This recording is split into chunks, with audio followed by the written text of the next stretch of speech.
So in the backward counter component, we got the same logic as in the forward counter, but we are deducting here instead of adding. Nonetheless, we can use our custom hook here. We just need to do something which we often do with functions that we write. We make them reusable and configurable, you could say, by accepting arguments, parameters. Just as our components receive props, and just as any function in JavaScript or programming in general can accept parameters, custom hooks, since they are just functions, can also accept parameters. And for example, the built-in useState hook also accepts a parameter where we set the initial state. The built-in useEffect hook even accepts two parameters where we have our effect function as a first argument and our dependencies array as a second argument. So that is something which we do already implicitly and which we can now also do for our custom hook. So which parameter could we accept here? Well, in the end, we want some indicator that controls how the counter should be incremented. We could accept this entire updating function here to make this really flexible.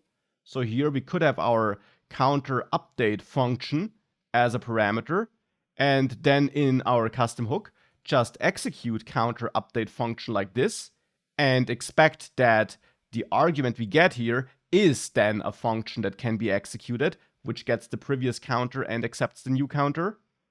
Or we don't make our custom hook that flexible, but instead we accept some flag, some Boolean flag here, which controls whether that should be a plus or a minus.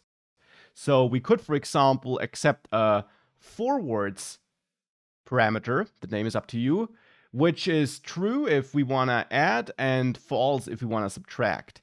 And we could even set a default value so that this parameter is optional.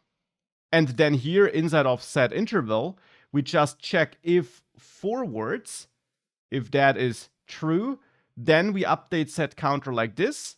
Else, if it's not true, we update set counter by, well, basically just having the opposite logic of deducting. And that's the approach I will use here, but you could also accept the entire function. Either way, we now have a new dependency here in this effect in our custom hook, because the parameter which I'm using in here, that is a dependency. It's not defined inside of the effect function. It's not defined outside of our custom hook. Instead, it is a value that we get as a parameter here, and we have to add it as a dependency therefore. So we should add forwards as a dependency, so that this effect will rerun whenever this dependency changes. Of course, depending on the code we write in our components, where we use the custom hook later, this might never change. It might always be true or false and not changed for one and the same component. But that's fine. If it never changes, this simply never runs again.